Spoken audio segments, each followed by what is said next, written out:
ഒരു തുമ്മൽ വന്നത് എങ്ങാട് പോയാവോ?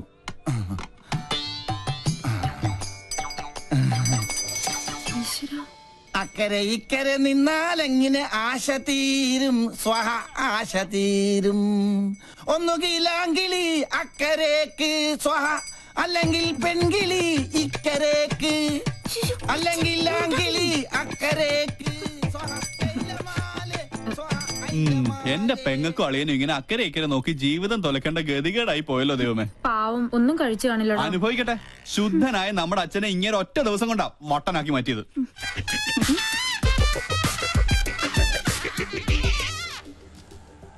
ഒബാമ ഇപ്പൊ ഇങ്ങെത്തും ബാൻഡ് ബുക്ക് ചെയ്യാനായിട്ട്. അമേരിക്കൻ പ്രസിഡന്റ് ഓട്ടോയുടെ ശബ്ദം കേട്ടില്ലേ?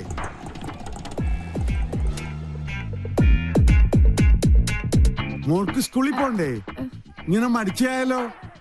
ഇക്കൊല്ലം കൂടി കഴിഞ്ഞ അടുത്തത് 10ാം ക്ലാസ്സിലാ. മിടുക്കിയാണോ? അയ്യോ മോളെ, എന്താ ഇത്? സ്കൂളിൽ പോകുമ്പോ മൊബൈൽ ഫോൺ കൊണ്ടുപോകാൻ പാടില്ലെന്ന് അച്ഛൻ എത്ര പ്രാവശ്യം പറഞ്ഞിട്ടുണ്ട്. ചാർജ് ചെയ്തില്ലേ? കണ്ടില്ലേ? എന്റെ മകളെ പഞ്ചറടിക്കാൻ വേണ്ടി ആ തെണ്ടിപ്പൂവാലം വീണ്ടും വന്നിരിക്കുകയാണ്. ഇന്ന് അവന്റെ തലമണ്ട ഞാൻ തല്ലിപ്പൊളിച്ച് ബലിച്ചോറാക്കും. അച്ഛൻ കൊച്ചിനെ കൊണ്ട് സ്കൂളിൽ പോയ ഇവനെ തല്ലി ഓടിക്കുന്നവരെ ഞാൻ ഏറ്റുന്നു. മോനെ, എന്താ അവനെ സൂക്ഷിക്കണം. അവന് ഭ്രാന്ത, നമ്മളെ പോലല്ല. അയ്യോ, അസംബ്ലി തുടങ്ങുന്നതിന് മുമ്പ് സ്കൂളിലെത്തണം. ഒബാമ വന്ന ഓട്ടോ കാശ് കൊടുക്കണേ. അവിടെ എന്തോ പ്രതിസന്ധിയാ. മോളെ വാ, പോവാ. നീ മൊബൈൽ ചാർജ് ചെയ്യ്. വാ, നടക്ക. തിരി കത്തിത്തീരുന്നവരെ കാത്തിരുന്നാല് വിശന്ത തണ്ടം കരിയും.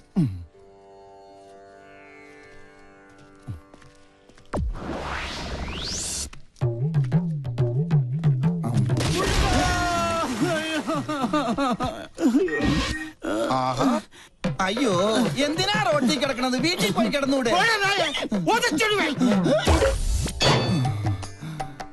ഈശ്വരൻ രക്ഷിച്ചു.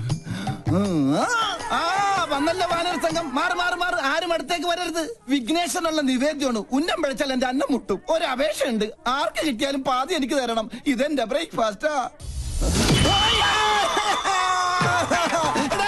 എന്റെ ബ്രേക്ക്ഫാസ്റ്റ് കൊണ്ട് പോകല്ലടാ. അയ്യോ, തേങ്ങക്ക് പോലും ഉന്നം ഇല്ലാതായി. ശുഭ ലക്ഷണം. എറിഞ്ഞത് തേങ്ങ, ഉടഞ്ഞത് കാല്. ഉന്നം പിഴച്ചതാ. ദൈവത്തിന് പോലും മതിയായല്ലോ. ചേച്ചി അവിടെ ആദ്യം പിടിച്ചിരിക്കുക. വല്ലതും കഴിച്ചാ? കാലത്ത് തന്നെ 2 അഗർബത്തി സ്റ്റാൻഡ് വിഴുങ്ങി. അഗർബത്തി സ്റ്റാൻഡാ? അഗർബത്തി പഴത്തിലാ കുത്തിവെച്ചിരുന്നത്. എന്ത് ചെയ്യാനാ? സ്വന്തമായിട്ടൊരു വൈഫ് ഹൗസ് ഉണ്ട്, ഹൗസ് വൈഫും ഉണ്ട്. പക്ഷെ ആ വാടക വീട്ടിൽ താമസിക്കാൻ എന്റെ യോഗം. സ്വയം വരുത്തി വെച്ചല്ലേ. ഇവിടെ ഇങ്ങനെ ഒരു പ്രേമകുടീരം കെട്ടി താമസിക്കാതെ അളിയന് ചേച്ചിയും കൊണ്ട് എങ്ങോട്ടെങ്കിലും ഒളിച്ചോടിക്കൂടെ? 13 തവണ ശ്രമിച്ചല്ലേ. അപ്പോഴൊക്കെ ആ വട്ടന്റെ അല്ല ആ വട്ടച്ചന്റെ കയ്യിൽ നിന്ന് തലക്കെട്ട് കിട്ടി. നല്ല ISI മാർക്കുള്ള മുദ്ര ഇപ്പോഴും എന്റെ മൂർധാവി കിടപ്പുണ്ട്. ശ്രീലങ്കട ഭൂപടം പോലെ. ചിരിക്കണ മധുര 16കാരിയെ സ്വന്തം ചിറകിനുള്ളിൽ ഒളിപ്പിച്ച് വെച്ചിരിക്കല്ലേ. ആ വട്ടൊന്ന് മാറിക്കിട്ടാൽ എനിക്കൊരു ദാമ്പത്യമുള്ളൂ. അളിയനിപ്പോ കണ്ടകശനിയാ. അത് കൊണ്ടേ പോവും. എന്നെ വിളിച്ചോ? എത്ര കറക്റ്റാ. സോറി കണ്ടകശനി കണ്ടത്തിലാ കൊണ്ടത്. சார், அந்த டாக்டர் எம்எல் ஆக்ஷன் எடுக்கிறதுக்கு சான்சஸ் இருக்கு. நான் பார்த்து கவனமா தான் டீல் பண்ணேன். தெரியும். Okay sir. സാറ് നല്ല ചൂടിലാണെന്ന് തോന്നുന്നു. അവരുടെ ഡിപ്പാർട്ട്മെന്റിൽ പരാതിപ്പെട്ട സംഗതി കുഴയും. സ്റ്റീഫൻ இந்த வேலை ஆரம்பிச்சு ரொம்ப நாளாச்சு. ഒരു പെടക്കോലി വന്ന് കൂയതെന്നും എത്തില്ല. ആളത്ര നിസ്സാരക്കാരിയല്ല. സർവീസ് ചെയ്ത സ്ഥലങ്ങളിലൊക്കെ ഭയങ്കര സ്ട്രിക്റ്റ് ആണെന്നാ കേൾവി. ഇതോട് പെരിയ താപ്പാണങ്ങളോട് കൊമ്പ് കോർത്തവനായി സ്റ്റീഫൻ. പിന്നല്ലേ ഈ പീര പിടിയാണ്. കൊമ്പ് കോർക്കുകയല്ല, പ്രശ്നം ഒതുക്കി തീർക്കാൻ ഇനി നോക്കേണ്ടത്. കാര്യത്തിന്റെ ഗൗരവം സ്റ്റീഫൻജിക്ക് അറിയാലോ. ഇതിന്റെ പേരിൽ നിയമ നടപടി ഉണ്ടായാൽ തൂങ്ങുന്നത് സ്റ്റീഫൻജി മാത്രമായിരിക്കും. ഇപ്പൊ ഈ ഫോണിൽ വിളിച്ച സാബു പോലും ഉണ്ടാവില്ല.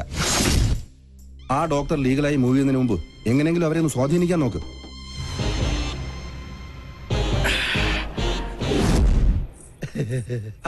മോള് ഞങ്ങളെ പരിചയപ്പെട്ടില്ലല്ലോ. ഞാൻ പൽപ്പു, ഇതെന്റെ ഭാര്യ പല്ലവി, ഇത് പിന്നെ കല്യാണ ചെറുക്കൻ ഫാൽഗുണൻ. ഒന്ന് ചിരടാ, നല്ലോണം വിടരട്ടടാ. ഇവരുടെ തറവാട് പല്ലനേരിയില്ല, ഞാൻ പല്ലാവൂർത്താറില്ല. ഇപ്പൊ സെറ്റിൽ ചെയ്തിരിക്കണ പല്ലിശ്ശേരിയില്ല.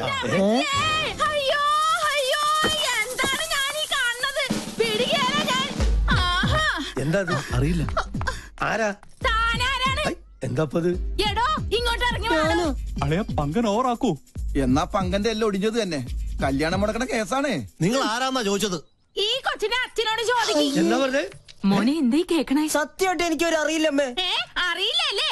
പള്ളിപ്പുറം പള്ളിയിലെ പെരുന്നാളിന് കച്ചവടത്തിന് വന്നത് ഓർക്കണുണ്ടാ നിങ്ങള്? അന്ന് എന്താ നിങ്ങൾ എന്നോട് പറഞ്ഞത്? ഈ മിഴികൾ എത്ര മനോഹരം. അന്ന് തന്ന ചെറിയ ഡെപ്പോസിറ്റാ പലിശ അടക്കം വളർന്ന് ദേ ഇപ്പൊ ഈ പരുവത്തിലായത്. എന്തൊക്കെയാ നിങ്ങൾ ഈ പറയണേ? ഈ കൊച്ചിന്റെ അച്ഛൻ ആരാണെന്ന് തെളിയിക്കണ DNA സർട്ടിഫിക്കറ്റ് ഇട്ടാണ് ഞാൻ വന്നേക്കണത്. ദേ നോക്ക്. അപ്പൊ അഭിലേഷൻ ഉണ്ടോ?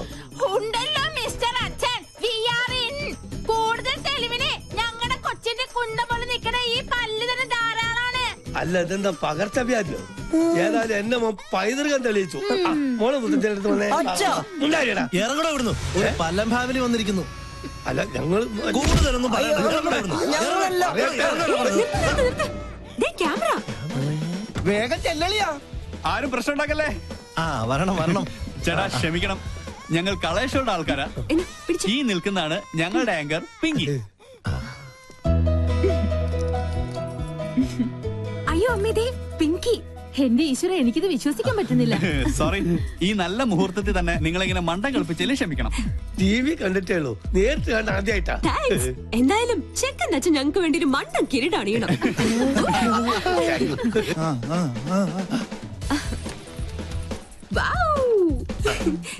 ഇതും കൂടി. ഓക്കെ, ഇനി എല്ലാവരും ക്യാമറയ്ക്ക് വേണ്ടി ഒന്ന് പോസ് ചെയ്തേ. ഞങ്ങളോട് സഹകരിച്ച എല്ലാ കുട്ടികൾക്കും ഞങ്ങളുടെ വക ഒരു സ്പെഷ്യൽ സമ്മാനം ഉണ്ട്. പിടിച്ചേ. Okay, bye bye. എടാ രാഹുലേ, എന്ത് പറ്റി? ക്യാമറ പോയി. ബ്ലേഡുകാരും ഉണ്ടോയി. അവരോട് കടം വാങ്ങിയിട്ടാണ് കഴിഞ്ഞ തവണ നിന്റെ അച്ഛന്റെ വെട്ടിന് മർമ്മ ചികിത്സ നടത്തിയത്. കടം കിട്ടുമെന്ന് പറഞ്ഞാൽ കടിക്കുന്ന പട്ടിക്ക് വില പറയും. ഇതിനു മുമ്പ് അളിയന് വേണ്ടി ഞാൻ ജാമ്യം നിന്ന കാശ് വാങ്ങിയ ഒരു ടീം ഇപ്പൊ സ്റ്റുഡിയോയിൽ വെയിറ്റ് ചെയ്യുന്നുണ്ട്. അതിനടിച്ചു മാറ്റിയതാ മുത്തശ്ശന്റെ മാല. അപ്പൊ സംഗതി സോൾവ് ആയി. ഇത് വിറ്റ 2 കടവും തീർക്കാം. കഴുത്തിരിച്ച് കൊല്ലം അറിയാഞ്ഞിട്ടല്ല. എന്നാ കൊല്ലടാ. ഈ നിൽക്കണ എന്റെ അമ്മായിയപ്പനെ. എന്നെ കൊണ്ട് മതി, നീ വണ്ടി എടുത്തേ.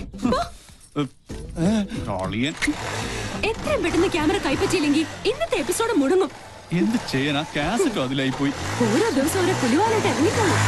എടാ കടം വീട്ടാൻ ആർക്കും പറ്റും, പക്ഷെ അത് മേടിച്ചുവിട്ടുള്ള പാടെ എനിക്കറിയാൻ പാടുള്ളൂ.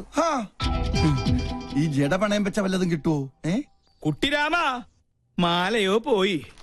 ഇനി എന്റെ കണ്ണടയും ആ കുരുത്തം കെട്ടോളം അടിച്ചു മാറ്റിയിട്ടുണ്ടാവോ? എന്താ സാറേ? കണ്ണട. കണ്ണട അടച്ചു. അതല്ലടാ, പൊട്ട. പൊട്ടോ? സാറിനെന്തിനാ പൊട്ട്? പൊട്ടല്ലടാ, പൊട്ട. കണ്ണട അടച്ചല്ലോ. എന്നെ ഒന്ന് അങ്ങെടുത്തേ. ഈ ശരീരം വെച്ചോണ്ട് ഞാൻ എടുത്ത പൊങ്ങത്തില്ല. ഒറ്റ കീറി വെച്ചെന്നാലുണ്ടല്ലോ. എടാ മരത്തലയാ, എന്റെ കണ്ണട എവിടെയാണെന്ന് ചോദിച്ചത്. ഓ അതാണോ? എനിക്കറിയത്തില്ല. ദേ ഒരു കാര്യം, സാർ എന്നെ പിരിച്ചുവിട്ടാലും വേണ്ടൂല. ഇനി പിങ്കക്കുഞ്ഞിന്റെ ഷോ കഴിഞ്ഞാലേ ഞാൻ ഫ്രീ ആവത്തുള്ളൂ. ദേ അടുപ്പത്തും നിലവിളി. ഒരു പിങ്കി ഷോ. ഇവളെ കൊണ്ട് ഞാൻ തോറ്റു. എവിടെ വെച്ച് മറന്നാലും ഈ സമയത്ത് ഇത് അന്വേഷിക്കുമെന്ന് എനിക്ക് അറിയായിരുന്നു. ഓ പിന്നെ ആ തല തിരിഞ്ഞവരുടെ വേഷം കെട്ട് കാണാനൊന്നും എന്നെ കിട്ടില്ല. താൻ തോന്നി. എലിവിഷത്തെക്കാൾ വലിയ വിഷമാണ് അവളുടെ ടെലിവിഷൻ പരിപാടി. അല്ല, മുത്തശ്ശനും കൊച്ചുമോളും തമ്മിൽ എന്തോ ഉടക്കുണ്ടല്ലോ. ആ കുരുത്തം കെട്ടവള് ആരാണ് അവളുടെ വിചാരം? കായംകുളം കൊച്ചുണ്ണിയുടെ കൊച്ചുമോളോ? ഇപ്പൊ പട്ടാ പകല് പിടിച്ചു പറിയും തുടങ്ങിയിരിക്കണു. പൂച്ചക്കുഞ്ഞാ? പൂജക്കുഞ്ഞ് ഷോ തുടങ്ങാറായി. Welcome to colour show. ഒരു സന്തോഷ വാർത്ത, ഞങ്ങൾ ഇന്ന് വിജയകരമായ 50ാം എപ്പിസോഡിലേക്ക് കടക്കുകയാണ്. മാന്യ പ്രേക്ഷകരുടെ സഹകരണം തുടർന്നും. നിന്ന് വാചകം അടിക്കാണ്ട് വേഗം തുടങ്ങടി. ഇപ്പൊ സെല്ലിരിക്കണ പല്ലിശ്ശേരിയില്ല. മാല അടിച്ചു മാറ്റിട്ട് അവളുടെ കളി. ആരാ? ഈ കൊച്ചിന്റെ അച്ഛനോട് ചോദിക്ക്. അറിയില്ലല്ലേ? പള്ളിപ്പുറം പള്ളിയിലെ പെരുന്നാളിന് കച്ചവടത്തിന് വന്നത്. എന്റെ മാല. മാലയോ? അത് ഞങ്ങള് തമ്മിലുള്ളൊരു ഇടപാടാ. ഓ ആശ്വാസായി. ഇതിനു വേണ്ടിയായിരുന്നെങ്കിൽ എന്നോട് ചോദിച്ചാ മതിയായിരുന്നില്ലടി കാന്താരി.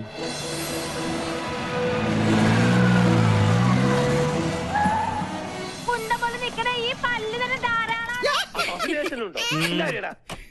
ഇറങ്ങടോ ഇവിടുന്നു. ഒരു പല്ലം ഫാമിലി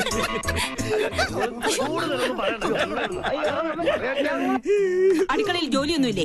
ഉണ്ട്, സാറ് നിർബന്ധിച്ചിട്ടാ. ചുമ്മാതല്ല കോമാളി വേഷം കെട്ടി കൊച്ചുമോള് തെരുവിൽ കാള കളിച്ച് നടക്കുന്നേ. പ്രോത്സാഹിപ്പിക്കാൻ കുടുംബത്തിൽ തന്നെ ആൾക്കാരുണ്ടല്ലോ. നാളെയല്ലേ നിനക്ക് ഇന്റർവ്യൂ? ഈ TV കാണുന്ന നേരം കൊണ്ട് നാളത്തേക്ക് വല്ലതും പ്രിപ്പയർ ചെയ്യാൻ നോക്ക്. ഒരു ബഫൂൺ ഷോയും അതിന് കുറെ കാഴ്ചക്കാരും. ഈ പോക്ക് പോയാ ഇവിടെ എന്നെ അമ്മാവനായിട്ടും അംഗീകരിക്കില്ല, അമ്മായിയപ്പനായിട്ടും അംഗീകരിക്കില്ല. കലികാലം. TV കണ്ടുപിടിച്ചോനെ വേണം ആദ്യം കൊല്ലാൻ. മസ്തിക്ക് പാഠശാല. എന്നാ എന്റെ ഷോ വെക്കാതിരുന്നത്? ഓഹോ, പട്ടാളത്തിന്റെ വിലക്കുണ്ടാവും. അതെ, ഞാൻ തന്നെ ഓഫ് ചെയ്തത്. ഓ. നിന്നെ രാഷ്ട്രം ആദരിക്കുന്ന ചടങ്ങൊന്നുമല്ലല്ലോ ടിവിയിലുണ്ടായിരുന്നത്. കണ്ട അലവലാതി സിവിലിയൻ പിള്ളേരോടൊപ്പം കൂത്താടി നടന്ന് ഓരോരോ കോപ്രായങ്ങളും കാട്ടി മനുഷ്യനെ മാനം കെടുത്താൻ ഇറങ്ങിയിരിക്കുന്നു. മെയിൻ സാബിനോട് ഞാൻ എന്നും പറയാറുള്ളതാ, എല്ലാ പ്രൊഫഷനും അതിന്റേതായ അന്തസ്സുണ്ട് അല്ലേ മുത്തശ്ശ? പട്ടാള നിയമം അടിച്ചേൽപ്പിക്കരുത്. എനിക്കിഷ്ടമുള്ള ഒരു ജോലി ഞാൻ ചെയ്യുന്നു. എൻ വഴി താൻ ഈ വഴി. അല്ലെങ്കിലും നിന്റെ ഇഷ്ടം തന്നെ ആയിരുന്നല്ലോ എല്ലാറ്റിലും. എൻട്രൻസ് പാതിയിൽ നിർത്തി ചേർന്ന കോളേജിലെല്ലാം പ്രശ്നക്കാരി. നിന്റെ അച്ഛനെ പോലെ അന്ന് ഞാനും സാമർത്ഥ്യം കാണിച്ചിരുന്നെങ്കിൽ ഇതൊന്നും കാണേണ്ടി വരില്ലായിരുന്നു. രാജലക്ഷ്മി, എന്നെങ്കിലും ഒരു മനസ്സമാധാനം ഇവിടെ എനിക്ക് തന്നിട്ടുണ്ടോ? താൻ തോന്നി. അതെ, താൻ തോന്നി, തന്നിഷ്ടക്കാരി. അങ്ങനെ ഒരുപാട് വിശേഷണങ്ങൾ ഉണ്ടല്ലോ എന്റെ പേരിൽ. നീ അകത്ത് പോ, അല്ലെങ്കിൽ ഞാൻ മിണ്ടിയല്ല കുറ്റം. നീ ഇപ്പൊ ഒന്ന് സംസാരിക്കണ്ട, അകത്ത് പോയേ. രണ്ടെണ്ണത്തിൽ ഒന്ന് ഇങ്ങനെ എന്ത് ചെയ്യാന്? അതിന്റെ സമയം അത്രയ്ക്ക് മോശ.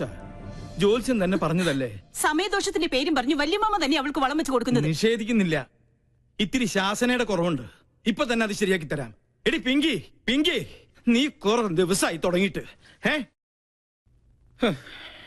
എവിടെ അവള്? നിന്നെ ഞാൻ ഇന്നും. പിങ്കി, സുഖല്ലേ? എന്റെ മാല എവിടെ? കേട്ടില്ലേ കോട്ടയത്തിന് കോട്ടപ്പിള്ളേച്ചൻ 90 കഴിഞ്ഞപ്പോ പെങ്കടിക്കാൻ പോയി. മാല കേട്ട് വന്നു, കോട്ട വാങ്ങി വന്നു. മാല വേണോ കോട്ട വേണോ? രണ്ടും. ആദ്യം കോട്ട പിന്നെ മാല. ഓക്കേ. ഈ പട്ടാളവും കലയും തമ്മിൽ ചേരില്ല മുത്തശ്ശ. കണ്ടില്ലേ, ഇതൊക്കെ കലാരംഗത്ത് എനിക്ക് കിട്ടിയ അംഗീകാരങ്ങളാ.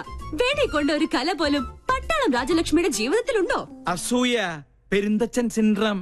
നീ എടുത്തൊഴിക്കടി.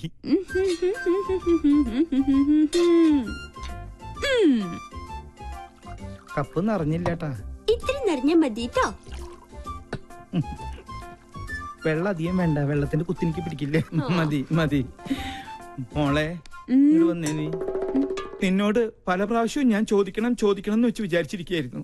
നിനക്കെന്താ ഇങ്ങനെ ഒരു ക്ഷീണം? അല്ല, ദേ ഈ നിധിവേളത്തിന്റെ താക്കോല് ഇനിയെങ്കിലും എന്നെ ഏൽപ്പിച്ച നിനക്കെന്താ ഒരു പ്രശ്നം? പിന്നെ എനിക്കെന്താ ഇവിടെ ഒരു പിടിവള്ളി? അത് ശരി, എന്റെ വീക്ക്നെസ് വെച്ച് തന്നെ നിനക്ക് കാര്യം നടത്തണം അല്ലേടി കാന്താരി? നിനക്കൊരു ക്ഷീണമില്ല. കുടിക്കാൻ വരട്ടെ? അല്ല മുത്തശ്ശ, ഡയബറ്റീസ് വേണ്ട. പിന്നെ കൊളസ്ട്രോൾ കിട്ടിയില്ല. ഓ, അപ്പൊ പ്രഷറോ? Thank you thank you thank you. നേരാ നേരം മരുന്നും പത്തിയും നോക്കി പട്ടാളം പരിചരിക്കുന്ന ദേഹമായത്. ഓർമ്മ വേണം. എടി, വയസ്സ് നമ്മുടെ കയ്യിലല്ല, പക്ഷേ ആയുസ് അത് കൂട്ടണോ കുറയ്ക്കണോ എന്ന് തീരുമാനിക്കുന്നത് നമ്മളാ. അയ്യോ, ക്യാൻസർ തന്നില്ല. വലിച്ചാട്ടേ. വലിപ്പിക്കാൻ വരട്ടെ. എവിടെ എന്റെ മാല? ഞാൻ അത് ടിവിയിൽ കണ്ടു. അമ്പടി കള്ളി. എന്താ ഇത്? മുത്തശ്ശന്റെ തല പോലെ ഉള്ള പൊള്ളയായതുകൊണ്ട് ഇതിന്റെ കച്ചവടം നടന്നില്ല. അപ്പൊ എന്റെ മാലയോ? പാവം, ഏതോ തട്ടാന്റെ ഉമിത്തിയില് അതിപ്പോ വെന്തൊരുക്കുന്നുണ്ടാവും. അമ്പടി, അപ്പൊ നീ അത് വിറ്റു അല്ലേ? ഞാനിപ്പോ വിളിച്ചു.